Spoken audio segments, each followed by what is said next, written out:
Meeting to order, the Board of Education meeting for June 20th, special meeting.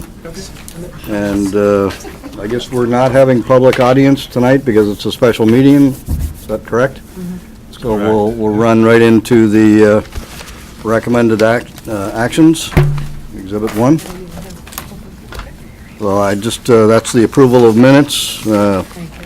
Any comments, corrections to the minutes of the June 6th meeting? Move to approve. Okay, thank you. Tom? I'll second. Second, Lydia. Any further discussion? None. All in favor, say aye. Aye. Thank you very much. I'll abstain. And one abstention. And moving on to Exhibit 2, personnel. I assume that's Neil? It is. So, Very much. as you know, we do retirement celebrations right in Simsbury with our Staff Recognition Day and a wonderful SEA banquet and often some celebrations at the schools. And there are certain people who get to say, I don't really want all that fuss. And at the end of the year, they announce their retirement without all the fanfare. And we've had two of those this year. The first, and you'll note the years of service, please. Linda Phelps, one of our legendary teachers at the middle school at Henry James, 33 years of service as a physical education teacher. And Linda had previously been on your agenda for retiring a couple of years from now. Her plans with her family changed, and she announced to us a few weeks ago that she would be taking her retirement effective June 30th. Diane Vanazzo is a sixth grade teacher at Terriffill School with 31 years of service. She was also on your agenda recently with, in her her last year, she was one of the people touting the math pilot. And so imagine in your last year taking on something new and passing that along to the next generation of Simsbury teachers, one of the great champions. And she's been a fabulous teacher at Terriffill School for a long time. So both of these are effective June 30th, 2017. And the motion is to approve the retirements of Linda Phelps and Diane Vanazzo. Any questions? Otherwise, can I get a motion to approve? Just a question. Will these two unanticipated retirements have any influence on our budget and spending plans? They will. So as we spoke at our last meeting, talking about that, Yeah. the math coach and looking for realized savings along the way. This could be part of that. Yep, it can be. Thank you. Yep. Okay, other questions? Again, can I get a motion to approve? So moved. Thank you, Jeff. Second. Second. And any further discussion? All in favor, say aye. Aye. Thank you very much. And All right. Thank you to Linda and Diane for their many 64 years in service combined. So the other personnel item that we need to take care of tonight is from the budget reduction list. You, on your cuts, you throughout the spring saw a SRIP teacher, Simsbury Reading Intervention Program, a half of a teacher. This particular teacher, Jennifer Fritz, it got complicated a little bit because we were looking for a place for her to land because she also holds an elementary classroom certification.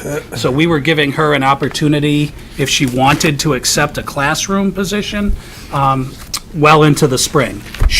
I was visiting her her frequently. She made the decision that she would not choose to return the classroom, so she took this reduction in force in reading. It does allow her to go on a recall list per the SEA contract, and the next reading opening for a .5 position would belong to Jennifer Fritz. So this is late in the game, but it's because we were giving the employee other opportunities, and this was the choice that she made. So because of the timing of it, it's important that when the motion comes, you read it as it's presented. If someone would do that, please, but I'll answer any other questions that you have. I'll make the motion, move that the contract of employment of Jennifer Fritz, reading teacher, conclude effective June 30, 2017, and that the superintendent of schools is directed to advise such person in writing of this action. thank you, Lydia. Can I get a second? Second, Susan. Any discussion or questions? All in favor, say aye. Aye. Thank you very much. And moving on, the unaffiliated salary adjustments, and I guess I'm in a dual role here tonight as the chair of the Board of Ed Personnel Negotiations Committee. Subcommittee, pardon me. And we have a motion to move that the salary range for the unaffiliated Board of Education employees be increased by 2.5% for the 17-18 fiscal year. So I'll put that motion on the table. I'd like to add, as chair of that committee, that the 2.5% adjustment is consistent with salary changes across the board throughout the different groups that we oversee, and consistent with what's being done in similar districts around the area and Durg B and so on. So we think this is a good way to keep pace, keep our salary schedules keeping pace with the market, and remain competitive in the employment market that we're in. So I'll make that motion that the salary range for unaffiliated employees be increased by 2.5% for 17-18. If I can get a second? Second. And any discussion, Yes, questions? just a question about Huh? that. I know from my own experience that in business that ranges are increased all the time, partly to ensure that there's still some room for people to receive salary increases as time goes on. Do we, in fact, have a situation where many of our unaffiliated employees are at the top of the range and therefore precluded from salary increases prior to this change, or not? That, There are steps on the, are you talking about step think movement on the that's- yeah. unaffiliated? Yes. Yeah, there are, in fact, step movements on the unaffiliated spreadsheet that we use. I would characterize it that most people are at the top of the, and therefore don't receive step. And the steps are actually smaller on their scale than they are on some of the others. So is it correct then to say that if this motion is approved, then there will be room for salary increases for a significant number of employees that currently don't have room for salary I increases? think that would be fair to say. it really affects the GWI, right? It's the general wage increase as opposed to step increases. So in years past, at times, the suggestion has been made, and I think we actually did it at one point where we did not do an increase for a year. And I think, speaking for the committee, we find that that's just not a good strategy. You know, all you end up doing is getting behind. And then at some point, you've got to catch up, and now the increases are higher, and it just, it's not a good strategy. So we've historically tried to keep it up with modest increases year over year. Thank you for that. Okay? So I think, Cindy, we have a motion, and did we get a seconder as well? Get a second. We did, okay. Yes. Any further discussion? All in favor, say aye. Aye. Thank you very much. And the next item is the approval of the salaries for the Assistant Superintendent for Curriculum and Instruction, Assistant Superintendent for Pupil Services, Director of Personnel, and the Business Manager. And again, that's an increase of 2.5% for the 17-18 fiscal year. I don't really think I can add much more than the comments that I made for the unaffiliated that we just talked about. Again, it's important that we keep pace with the market and keep our salaries in the range of the market. And as committee members know, we do a survey on an annual basis to see where our people are at in the Durg B and towns that we use as our own reference. So I'll make the motion that salaries for the Assistant Superintendent for Curriculum and Instruction, Assistant Superintendent for Pupil Services, Director of Personnel, and Business Manager be increased by 2.5% for the 2017-18 fiscal year. If I can get a second? I'll second that. Thanks, Todd. Questions or discussion? Just one additional question. Just as a matter of information, public information, how do these increases that we're contemplating here compare with increases for executives in town government, if we know? I don't have the background. Okay, information on that. thank you. No further. Okay, any other questions? All in favor, say aye. Aye. Thank you very much. And the next item is that's the unaffiliated and the senior team. So the next item is approval of the superintendent's contract. And as board members know, that process starts, I think this year we started it in April, actually, with Matt sort of writing up a summary of how the year has gone. And then discussions among board members as to items that we want to discuss with our superintendent, and actually a pretty rigorous process that we've developed since Matt came on board a few years ago, so that we can, I guess it's fair to say it's primarily aimed at improving communication and giving feedback to our superintendent about things that are on our minds, and it culminates at this time of year with the final discussion being around the increase in the salary. And the motion is basically the same. It's move that the Board of Education approve the superintendent's contract for 2017 to 2020 with a salary increase of 2.5% for 17-18. Again, the 2.5% represents a number which is consistent with our settlements and other adjustments across the board, and consistent with what's being done in other districts. The reason for the 17 to 20 contract term is we typically have a rolling three-year contract that we renew every year. So I've made the motion. If I can get a second. Second. Any questions, comments? I do want to make a comment, please. Sure. A comment of support for not only the increases that we recently approved, but also for the increase we're contemplating in the case of the superintendent, because in my opinion, the performance of the top management team in this district over the last year and before that, but especially during the last year, has been absolutely superlative. And I believe that increases of this magnitude and more, if we could do it, would be warranted. I agree with you, and thank you for your comments. Thank you, Tom. Very helpful. So I think we've got a motion on the table and a second. Can we, any further discussion? All in favor, say aye. Aye. Thank you very much.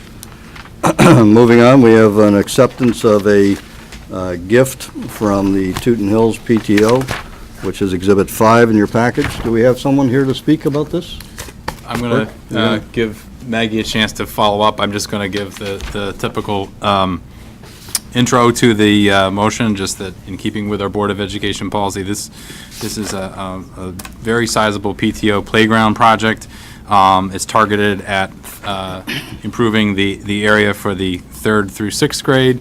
A number of years ago, there were some improvements done to the younger grades, and the most exciting elements, I guess I'll let Maggie speak to, just since she's been involved with that process and how they decided on it. But we're very excited to see some improvements done there, and it's a gift of up to $43,000. Yeah, it was a comprehensive group and plan that we went through, looked at a lot of different playgrounds in the area. We get you to come up and just for the microphone, please. Thank you. And So just wanted to say we have had a lot of involvement in this process over the past year to take a look at playgrounds in the area. And there's going to be two main parts to the playground. One will be a climbing structure to really target the kids in the upper grades, and then we're going to have a relaxation area. So there's like a bird's nest, it's called, with an area for kids just to sit and relax. So trying to take open to board members as well? on over 10 by 10 space so that you can come in. But really excited. We've had a lot of involvement, and the kids are super thrilled to have. If you've never been to the Tooten Hills Playground, it's just a beautiful area to take a look at Onion Mountain, and we're excited to add some new pieces to that for our upper grade students. Great, thank you very much. Any questions for Maggie? Can I get the motion then? I'll make the motion, a proposed gift up to $43,000 for playground equipment to Tooten Hill School from the Tooten Hill School PTO be approved. Second? Susan? Any further discussion or comments? Quite a gift. Yeah. That's Yeah. really impressive. Yeah, and just on behalf of the students $43,000. and the staff, just wanted to say thank you so much to our PTO for their support, and it's going to be really awesome. Please pass along all of our thanks to the Tooten Hills PTO for that. That's a terrific effort. Thank you very much. Thank you. And all in favor, say aye. Aye. Thank you very much. And we have another gift, Squadron Line PTO. This one has a two-part, two parts that are somewhat distinct. Meg Evans is also here this evening, and she can certainly follow up on giving more details. But this first part is a a gift of up to $5,700 to enhance also the playground areas. In this case, there's two different areas where they'd like to add shade sails to really help give a little more shade to this very wide open area. And we have one of these at Terrifill School Playground, so we have some experience with it, that it's a popular thing for kids. And then secondly, there is a donation that Meg can speak to regarding resources for our classrooms. So the first part, again, is shades for our playground that would be on both the primary and the upper playgrounds. We have fantastic space for kids to play, but there's very limited shade in those areas. And the request actually came from teachers who are supervising the students, and they just felt like we have a couple of teachers with some medical conditions and felt like if we could ever add shade, it would really enhance their ability to watch the students and spread out. So we were really fortunate that the PTO was generous enough to make a donation so that we can put a structure on both playgrounds. And then the second piece is that we're taking a look at, with our new TC units of study for literacy, you see students are reading more and more in the classroom and taking more books home to read. And their gift is going to help us be able to enhance the classroom libraries in kindergarten through 6th grade, as well as we have a literacy closet that teachers use, especially in the primary grades, for small group instruction. So if a teacher needs to teach a specific skill, you can have a group of 6 books on a particular feature. And so that closet's a little outdated. And it's also, too, the books just get worn because the kids use them so much. And so this will really help us be able to replenish and enhance the resources that we currently have. So we would request the board's approval of this total of up to $15,085.50 for these. Great, for these thank tickets. you, and thank them, Squadron Line PTO members, very much. Yes. Terrific donation. If someone would like to make that motion? I would move that the proposed gift of up to $15,085.50 for playground enhancement to Squadron Line School and library literacy closet books from the Squadron Line PTO be approved. Second? Second. Jeff? Any other questions or discussion? Again, please pass along our thanks to the Squadron Line PTO organization for a generous gift. Thank you very much. Thank you. We really do appreciate all their support. It was a real community event. We had a terrific. Shine Night earlier this year that was tremendously successful, so we appreciate everybody's involvement to make these types of gifts happen. Great So job. Thank you. Great job. Thanks, Meg. All in favor, say aye. Aye. Thank you very much. Mike, I'd Now, like to make a motion to amend the agenda to Thank add you. an item okay, good. for the acceptance of a gift from the Central School PTO. Can we get a second for that motion? Second. Tom? Any discussion or questions? All in favor, say aye. Aye. And you're going to make the next motion? Yes, move that we, or does Burke want to introduce this before I make a motion? Sure, I believe the board members have a handout that was added to the folders, and this would be a $5,000 gift that we're recommending approval. It would help to supplement a grant of a similar value from the McGowan Fund that was given this past fall to support the STEM lab at Central School. So this this would be our request to also approve this evening. So I would move that the proposed gift of $5,000 to Central School from the Central School PTO for support of the STEM lab be accepted. I'll second that. Second, Lydia. Any questions, discussion? All in favor, say aye. Aye. Thank you very much. It's 3 impressive gifts. Yeah. What our We can do PTOs this did to in 3 generosity of motions. our community. Yeah, terrific. Really Outstanding. terrific. That's a We are very lucky to have all these parents on our side. Absolutely. total of over $60,000. And can we just do this every meeting? You know, this is good. This is You good. think about, I think the PTOs have pretty much hit every playground of every elementary Yeah. school at this point. That's right. And redone Yes. them. Absolutely. That's right. It's really great. Okay, let's move on to information reports. That's Exhibit 7 in your package. Yes, and we have And, some Matt, are guests you here gonna- tonight, which will be great. Erin's gonna tee this up for us. So it's wonderful that we have actually teachers here on the very last day of school. But we're excited tonight to share with you the process and the vision for the one-to-one computing, anytime, anywhere learning for Simsbury High School for students in grades 9 through 12.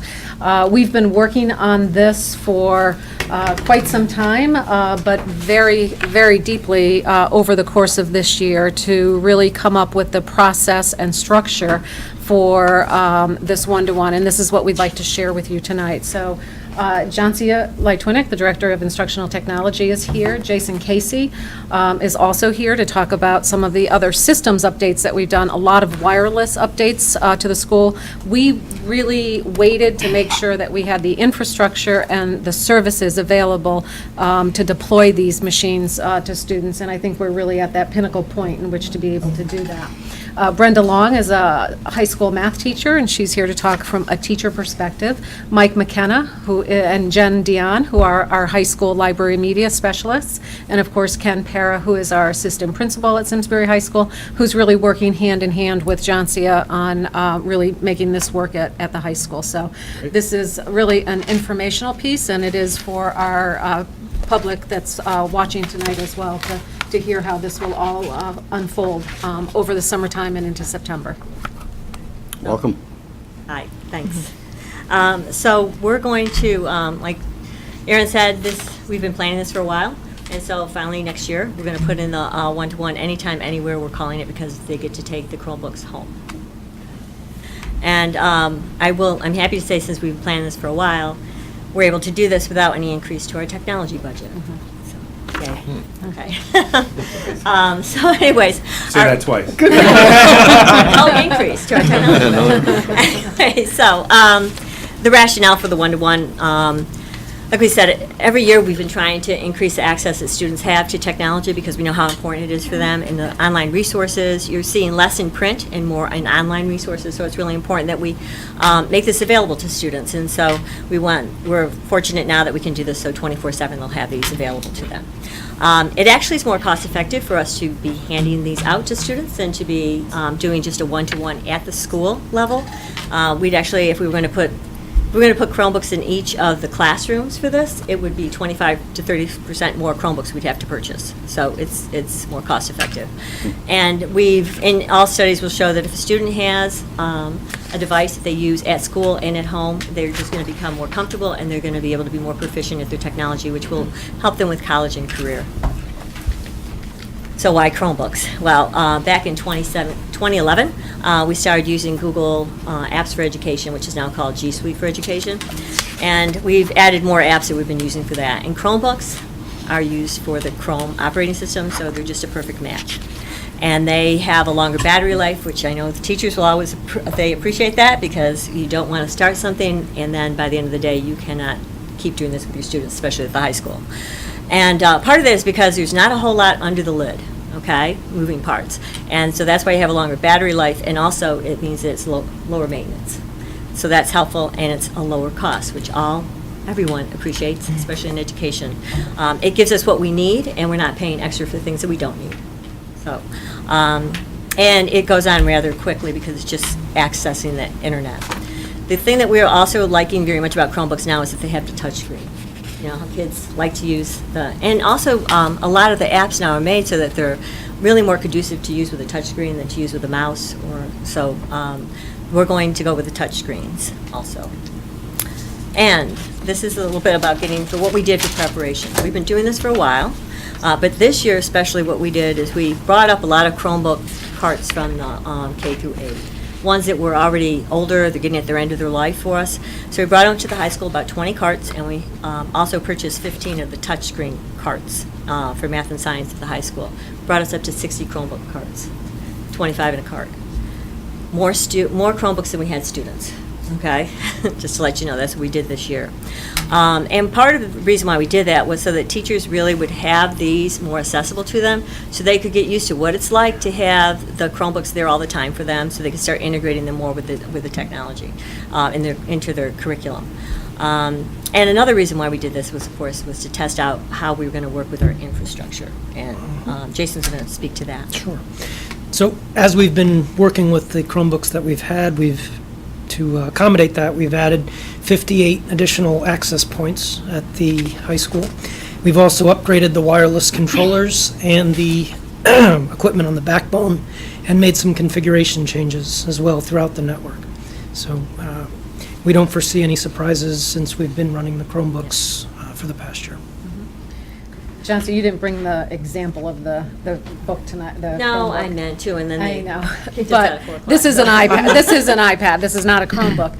But the one that we're looking at purchasing actually is covered with a whiteboard. And so not only can it be used, which the whiteboard preserves the machine, The whiteboard's actually, it's metal. it's metal, but It's got it's. the white covering on it. Right. So you can 360 use pounds it you put in on the it. classroom for formative assessment. It can be used in that way as well if you chose to do that. But it also is the piece that saves the inside of Right. the The screens are what cracks a lot. Yep. You'll put, if you put something at weight on it, that's where it normally cracks, because it'll bend a bit. These don't bend, because they have the metal on top, and so that makes it really nice. So some of the things that we prepared to have teachers be ready for this too was the technology conference that we run every year. For the past few years, we've been doing Google Classroom since it came out, and Google Classroom is, why we tie this into the one-to-one is because it really is a great management tool for teachers. It extends their classroom online. Teachers can push out assignments, they can also receive assignments, they can give feedback. So it's really good for a one-to-one environment. Hopefully it'll reduce some of our paper that we have. But, so we've been focusing more on that, and that's been helpful. I think we've been pushing a lot more teachers towards classroom this year especially. And then we also reestablished the innovation technology team at the high school. We let it go for about 2 years because we were doing NEASC, and you can only ask teachers to do so many different things. And so we kind of let the innovation technology team go for that amount of time, and then we reestablished it. Brenda's on the team. Jen and Mike are also on the team. And we found that team to be very, very helpful. We have 2 representatives from each of the departments on the larger departments, and one for each for the smaller departments. And they've been critical for us this year with planning for the one-to-one, and then also especially when we had to change our website over. And so we see that just continuing, and it's great because they know what their departments need, and they can address them. So those are some of the things we've done. But as I said, we've been planning this for a number of years. So we've done a lot of research and gathering information from local and nationwide districts. I tend to go every year to a national conference and have attended a lot of the one-to-ones where I get to meet some other schools that have been successful with this. So we talked to them about their deployment, like what they did for deployment, the management software that they might use, even how do they get buy-in from the districts. Just a lot of things that we've gone through with this. And that's helped us. And one of the local schools that we really that we like, that we admire how they've done this, they've been very successful, is Newington. So they're kind of mentoring us through this. We've made a few visits with them, and that's been very helpful. And one of the things that we looked at, like I said, is management systems. So we're looking at Go Guardian, and we're excited about Go Guardian because Go Guardian will allow us, for one thing, for administration of our Chromebooks. If you lose a Chromebook, you can find it, kind of like what you do with the iPads. And there's other things, of course, that you can do with administration. And then for the classroom use is what's really exciting, because you can control a little bit more about what you're doing. One of the complaints that we had earlier this year, if I want to call it a complaint, one of the concerns that we had with some teachers with using the Chromebooks for online testing, if they want to do formative testing, was that kids could go and still, go around the internet and they could find their answers if they wanted to, whatever. But with Go Guardian, it limits you to like one tab. You can keep one tab open, so there's a lot more security. There's more that you can do with it. You can see what the kids are doing. It's just going to help us a lot. I think it's going to help teachers a lot with their management. And then, Jason? Yes, and we've also, as I mentioned before, we've increased the bandwidth by upgrading the hardware. So we have a private Wi-Fi and a public Wi-Fi. We've made some changes to the security to ensure it's just the district-owned devices that are on the private Wi-Fi. In the past, you've used a password-based system, and we found that some of the students at the high school would manage to get that password, which of course encroaches on the actual classroom use of the Wi-Fi. We're now going to a certificate-based model, so only the devices that are our devices will be on the private side. And the public bandwidth has been improved, so their devices will still work just as well as they've done in the past. Good. The other thing that I'm very excited about, and we'll have Jen will talk more about it in a little while, is that we're going to have a student-run help desk. That was one of the practices that we saw has been well received in all these other districts. And so we interviewed about 10 students, and we had 12 that applied. 2 just didn't show up for their interview, but we'll talk to them. Anyway, so we're excited that we're going to have this help desk, and so that'll start next year, and it's all grade levels. We have students from 10th to 12th grade that were interested in doing this, and that will help not only the students, but also the teachers. So, we got fresh faces coming up. Brenda and Ken. Do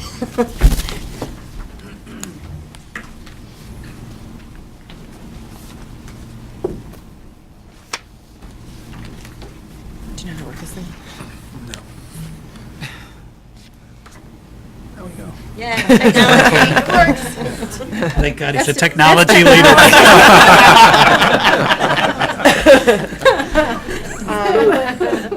So for teachers, it's really going to be up to them, their level of comfort in the classroom as to how they want to use it. So those who enjoy it will probably use it a little bit more because students will have it on them and they no longer have to line up to wait their turn to get it out of the cart. So it'll be a little more productive in that manner. And those who are a little nervous about using the Chromebooks through the PD we've had and through the professional, or PLCs rather, we've really talked about it and come up with ways that their teams can use it. So I think they'll feel more comfortable using it. And then the ITT team will really kind of promote it, which is fun. As far as in the classroom, we're not only going to be using Chromebooks to teach our discipline, but how do you use a Chromebook productively in the classroom? So making sure students are being aware of the usage and they're kind of on task. And the Go Guardian is going to be an excellent tool for us to be able to do that. So that'll be very helpful. Some ways that we see ourselves using it. We use Google Classroom. The majority of us use Google Classroom to manage our classes. And so many of the applications link with it. So it's easy to push out assignments or put up different resources for them quite easily. You can just walk up to your desk, find the link, and post it, and your students automatically have it. So from the management perspective, it's pretty fantastic. We can collect data through things such as Google Forms, and that really helps us to decide how we're going to change our instruction. And they could be, if you do a flipped classroom, many in the math department do, you can get that information at night and then prepare your lesson the next day based on what you know the students need help on or not. Some different things we also use is GoFormative. And as a math teacher, you'd think, how can you see the students' work if they're doing it on the computer? But using a stylus and GoFormative, you can actually have the students right on the screen, and you're capturing their work, you're capturing their equations. For geometry, you're capturing their diagrams. And I can see their work real time, so I can say, quickly, well, maybe you need to think about how you drew the shape. There's supposed to be a few more angles. Or I can push the information back to them immediately, which is always fun to see the reaction. But so there's great interactive tools that we can have. So we're excited. I know I'm very excited about it. So, as the administrative liaison, I was meeting with John Seal, and we really started to get into the weeds of what are we going to do if, and start filling in the blank of all the different things that could come up, and what are the expectations essentially of students when we go get out of the weeds and get into these bigger pictures. Kind of 4 things that we wanted to point out to you. The first is that we're not asking our teachers to completely change their pedagogical approach because kids now have a computer in front of them. Kids have had access to computers for how many decades now, or at least a decade or more. But we're going to do it as teachers get comfortable and as teachers learn from other members of their department. But we don't have an expectation that teachers should be doing this. It's up to the teacher, and the teacher's going to do the same thing if a kid takes it out. A book that they're not supposed to take out. I keep saying, take out a comic book. You say, put your comic book away. If you take out the computer, they're going to say, put your computer away. We're not using it right now. Kind of that regular sort of behavior that we would expect. We're going to charge them. We're setting up for now a library charge station, and we're going to monitor that. And if that's getting heavily used, then we'll start to look at if we need to put stuff potentially in the cafeteria or other areas. But the expectation is that kids will come in with a fully charged Chromebook. And unless they're streaming Netflix or something, the battery's going to last a day or 2 or even 3 days for the amount of use that we expect them to have. There is the expectation that they'll bring it to their class every day. We've set up some protocols regarding what they should do if they don't bring it in. We are going to have some extra computers. Keep thinking all roads lead to the library at this point. So if you don't have one, you're going to go to the library. You can sign one out for a day. If that becomes a habit, before that becomes a habit in some students, the administrative team will intervene and say, you got to start bringing your book in every day, because they'll keep tabs on that. And so if we see a kid who's doing it on a daily basis, we're going to try to step in. And we put together a Chromebook agreement that all of the students have to sign. That would have in it whatever you think would be in it, basically about you got to take care of your Chromebook, you have to do the right thing with your Chromebook. I think the one big point of that we should point out is that it's made very clear that students should have zero expectation of privacy. When we have the ability to be able to know where kids are going, both in school and out of school, we're not going to be doing that. We're not going to randomly do that. We're not going to do it targeted. But if we need to, if something occurs, we have the ability to be able to do that. And it's sort of like a locker, that yes, we give you a locker, but it really is ours, and you should know that if you put something in there, you do something, that's the expectation that we can access that and we can do that, and they need to know that. Mr. Chair, just a quick question. Are parents aware of the school's capability to track? Yeah, it's very clear they'll sign the agreement where The parents will. the parents will know that. Do you mean track what's on it or track where it physically is, or both? I don't know about where it physically is. Well, we That's more. can find it if it's lost, so that's part of that Okay. Go Guardian. I want to say this, is we're not monitoring their use at home. Just to be clear on that, we're not going to monitor their use on home. Districts can get in trouble for monitoring use at home.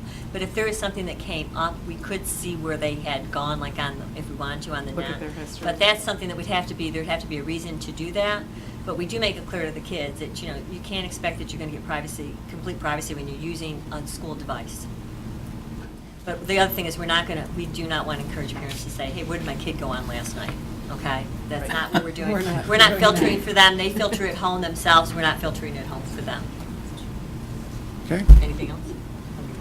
What about damage or destruction of a machine if it? There's an insurance policy Okay. that they'll sign. I'll and talk a little bit about They're going to that. get Okay, dropped. so and, yeah. Well, I'm through a couple iPhones with my son already, so I know that. Do you see, are there fewer textbooks? Because I'm just thinking about my kids' backpacks that were about this thick with books. These things, they're not heavy, but they're not light. It's just like another thing to kind of weigh down the backpack. Are you seeing that there are fewer textbooks or getting used? We do. Well, you're right, yeah. Well, in the math department, we have several online textbooks, so I know a lot of the teachers just say keep your book at home, and you can access it through the Chromebook if need be. I display it up on my smart board if I'm trying to use it in the classroom, and I usually just keep some books to the side for kids to use in the classroom. So I don't want my kids to bring the books back and forth, because that's how they get damaged, so. In world language, both our French and Spanish, the books we approved a couple of years ago, they either stay in the classroom or stay at home, and they have the online opportunities. So there may be as many books, just may not be as much. They shouldn't be carting them back and forth. Anecdotally, I can tell you there are much fewer. I remember there was a time a few years ago that it was a hazard to walk in the hallway during passing time with the backpacks and kids turning, the backpack's like a wide angle turn, and that's really, it's not an issue anymore, really, when they walk through the hallways, so. As long as that's come up, I had wanted to discuss that at the end, but it's been brought up now. And I do have a question about earlier comment. This is not quite a quote, but it's pretty close. We're seeing less in print and more in online instructional resources.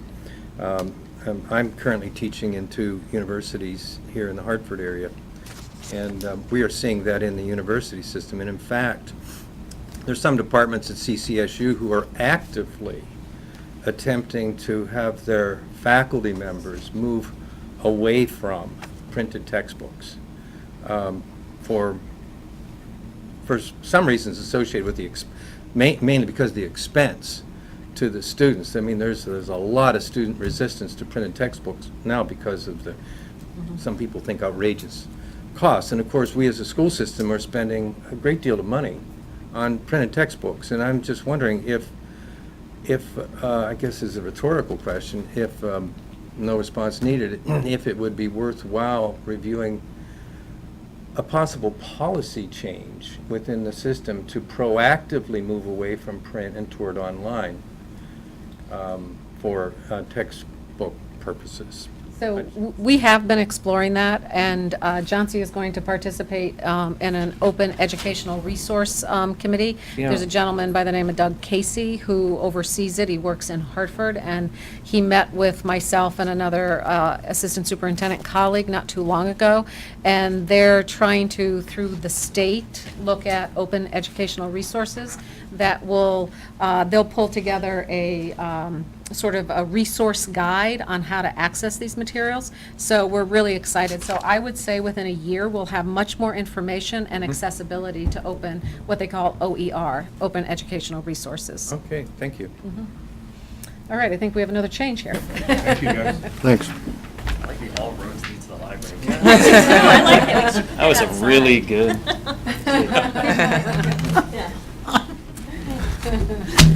Our two library media specialists. Coincidentally.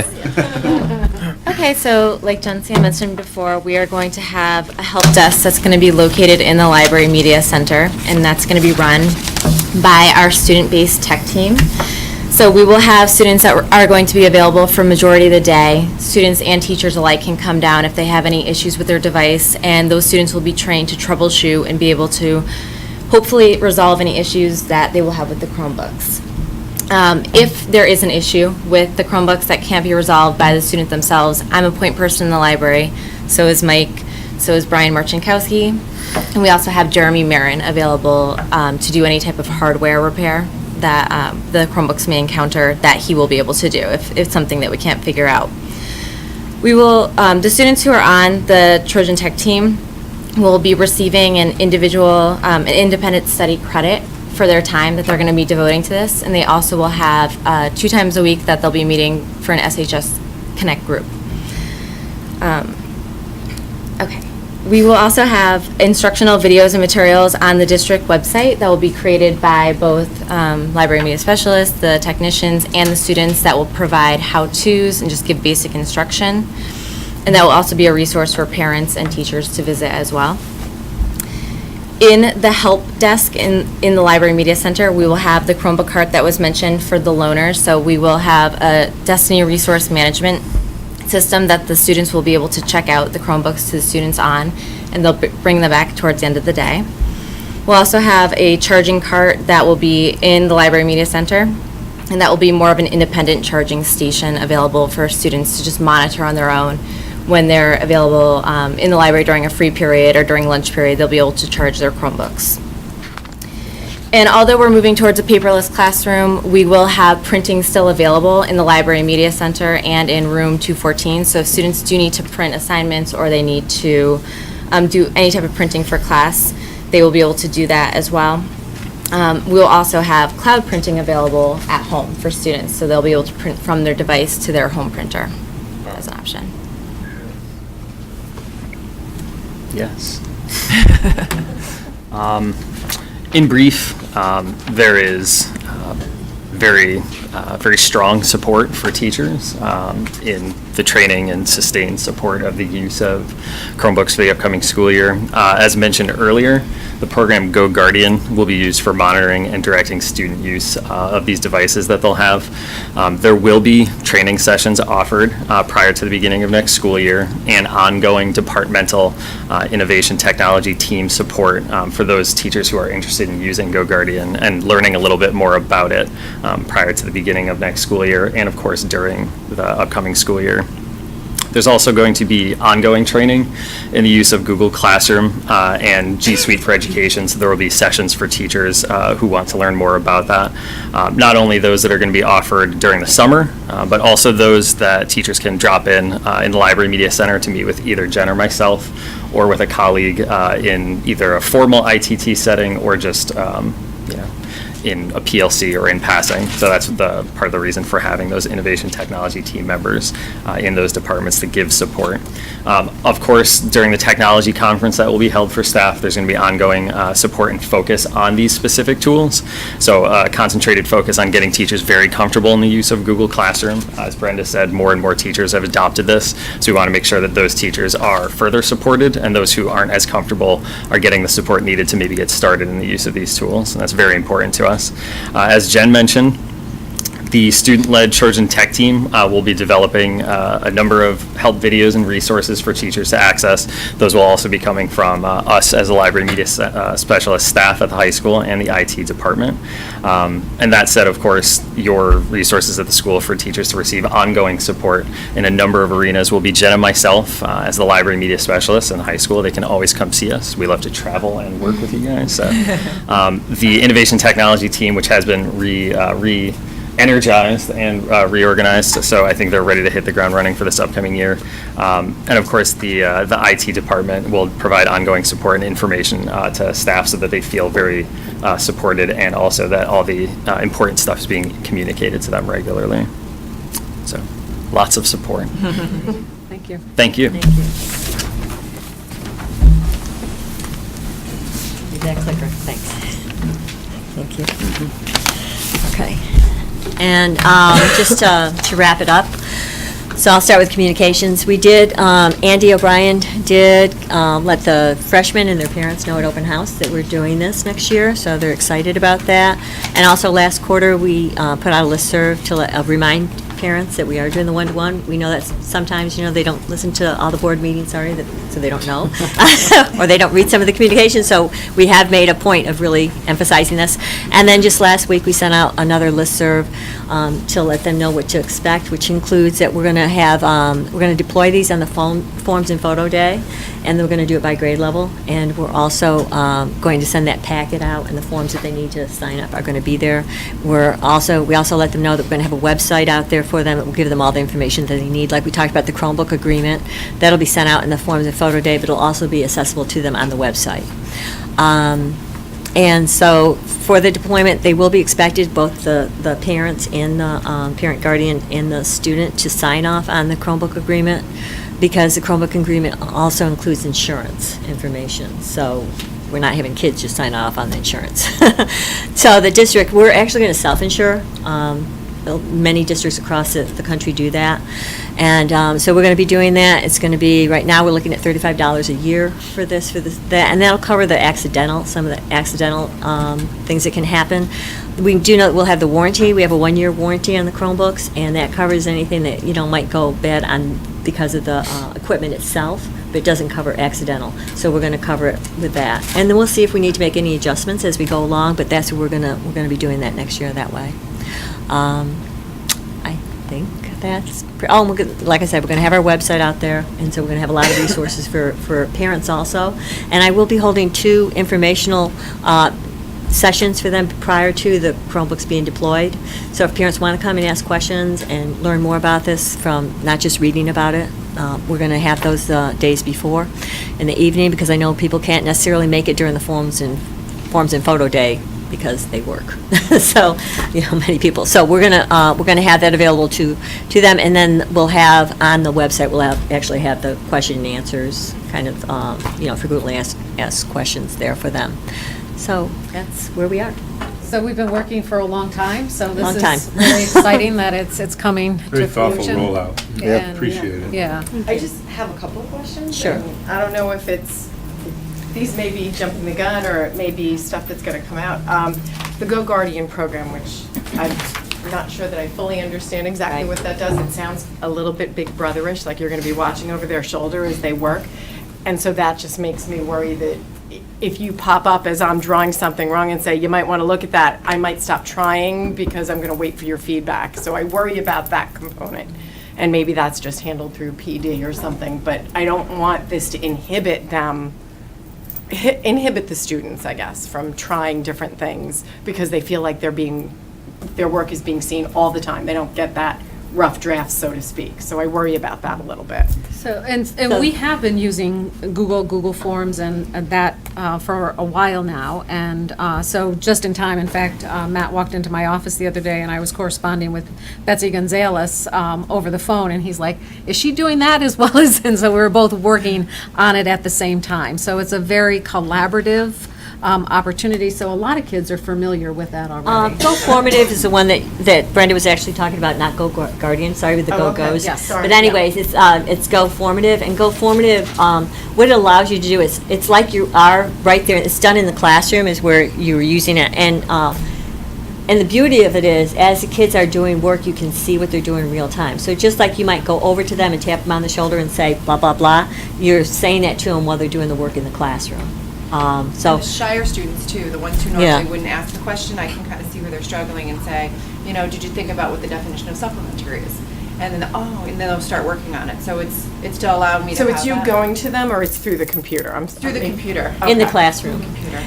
Okay. Yeah, we're not talking about doing that at home, because that's one thing we don't want to be doing that kind of thing at home. Okay. Yeah, That's not only, what I use that's in the classroom, so you're keeping that in the classroom. Okay. And the other thing with that, it's similar to what we had with Go Guardian, is very similar to the Synchronize, which we've had for years, but they no longer support Synchronize. And this is like Synchronize for Chromebooks. And teachers have been excited about having that available to them so that they can actually be more productive and the kids can be more productive. With Go Guardian, Jason and I have had discussions about this, is that, we're not monitoring them. We're not going to monitor them at home. That's when parents are doing that job when they're at home. And so that's not going to happen there. So When it's it's like making monitoring, sure it's like they're at not school. going on Facebook or Instagram I'm not or doing that, whatever, because, kind of that's when thing. they're at But I home. mean, in school. In school, That's yes. too. That's Well, the idea. at school, that's partially what it's for, but really it's, I always thought of Synchronize not as I'm monitoring them, as monitoring them to go, I caught you, and you get back on track. I've always thought of it as I'm monitoring them to see if I can monitor what they're doing as far as learning and how I can help them and support them. Okay. And that's what I feel that Go Guardian is going to be a big plus for us in that way. Okay. Yeah, and that's my take on it when we do PD. The pushing of assignments, which I understand is attractive, but we had that through student stress this year, that teachers have to not push assignments after class because the kids are working and studying all on what they think they have to work on. Yeah. So I worry about the training around that. And that making is something sure. we're very much committed to. And Andy O'Brien spoke about that at our last board meeting, that, when there wasn't this kind of technology, you were teaching in the classroom and you were assigning homework at that point in time, not at 6 or 7 o'clock at night. Right. So we had a have lot of to that this continue year. to maintain that expectation for teachers. Okay. And then my last question, which is really kind of silly, but can kids drop off their Chromebooks to be charged? If say my free period, I want to go to the math lab, but my Chromebook needs to be charged. Can I leave that in the library charging and go to the math lab, or no? I think it's more of an independent monitoring, so if they leave their Chromebook there and they It's not feel there. comfortable leaving it there, then that's. So you're not because- watching it? It's not like I'm Nobody's checking it That's in right. with you? I think by Right. the same example, No. if you were to leave your math textbook on the garbage can Right. in half because you don't want to carry it to your next class, the expectation that it may or may not be there is questionable. That's a chance for I would feel comfortable leaving it. That's So it. I'll just didn't know put if it it was this a other check-in way. program. I'll put it this other way, is we're not going to check in on those because of just how it is, as far as you'd have to have another person there to do that. Okay. But we are going to situate it so it's across from the circulation desk Yeah. and close to where the Trojan tech team is going to be. Okay. But they're not going to be monitoring it, but they're going to be there. But charge it overnight and come to But, school ready. I mean, they charge their phone. Every night, so they're Right. they're So fully I'm charged. saying, So I'm just they know how to saying. charge their machine. They know how to charge. This isn't, new technology for them. So. They can do it. I got you. All right. I'd like them to be Thank you responsible. for indulging all my little questions. No, that's okay. Other questions? No problem. Tom? Yeah, I have two questions. First one's for Susan. This, and sort of in general introductory comment, this is a wonderful program. I just marvel at the expertise that's being utilized here to have us be a leading edge educational system in this respect as well as many others. I am wondering though, as I hear all this, how this program for using technology for instructional purposes is being integrated into our special education programs.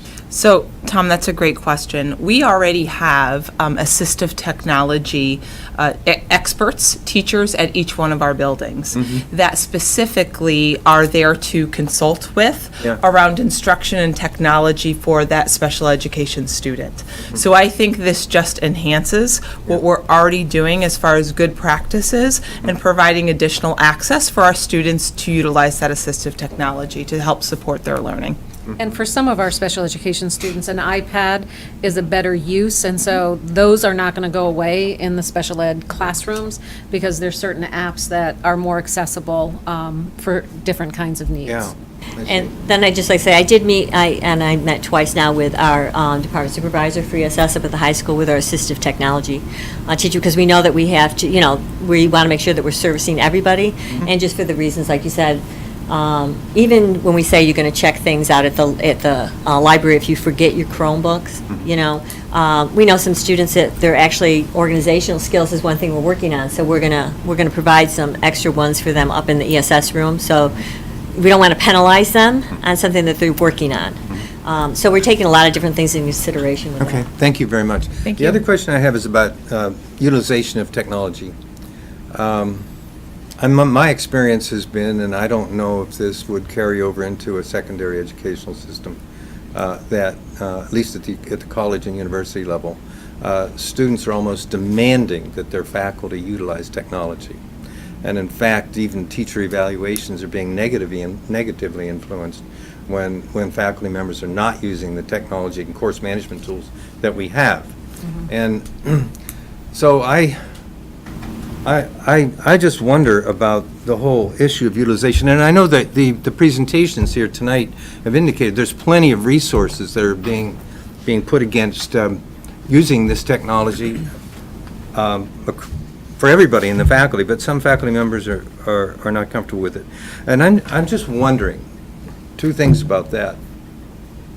Do we have a sense of approximately what, because this is a big investment, and it should be 120% utilized.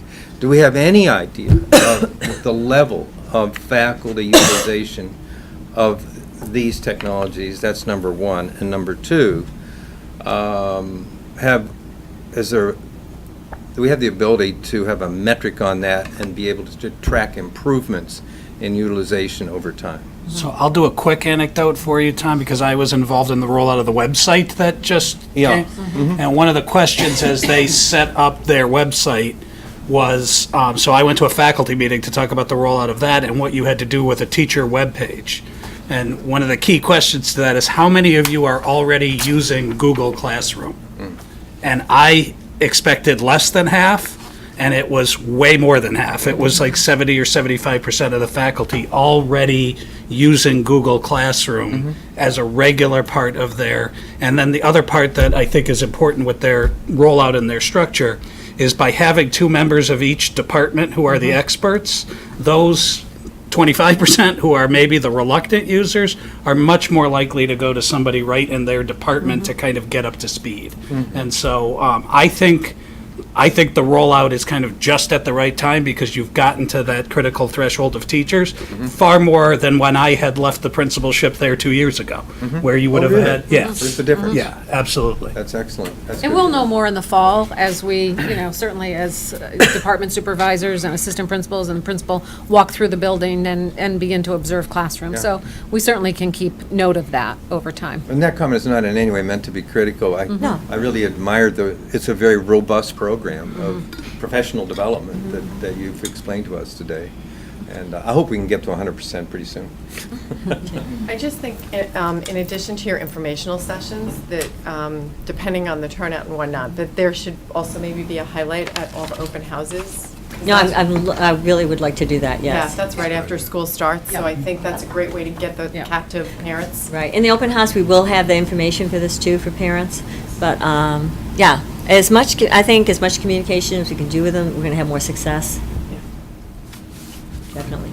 Other questions? Jeff? A quick one, an easy one. Just with the Trojan Tech team, just curious, how much time per week would they be? So I negotiated with the students. Because what I want them to do is still be academically successful, Right, that's okay, what I'm and socially asking, in school. So we asked them, like, during a free period, like, how many times a week they'd want to do this for. So we have some students, because they will get some credit, so we have some students who said they'd like to do it, 2 to 3 times a week. And then we had some that said, I want to do it every day if I can. I'm going, okay, we'll see how it goes, okay? So we negotiated them what we think would be, practical for them, really. And we'll monitor how they do, because we certainly don't want this to be a detriment to them, we want it to be something positive. And the other thing with being independent study, the kids not only will be there to help other students, but we also had them say if there was something they wanted to learn more about. A student wanted to learn more about Excel because he's interested in business, so we said, we'll help you with that. So we hope that it's going to be, they'll get more out of it, too. Thank you. Other questions? Lydia? No, I'm all set, thank you. Todd? That was good. All set? Couple of questions from me. Just, I know we've talked about our security systems for our technology in the past. Presumably, a student could save personal information on their Chromebook, could be anything, bank account numbers, social security numbers, passwords to other websites they're using. Are we talking to them about how to protect that data from, are we liable if they hack our system and get into those files? Do we? Well, the devices themselves are strictly internet devices, so there's nothing on them per se. Right, it's all being saved to It is all- either to a Google server or to ours? To the Google servers. To the Google server, okay.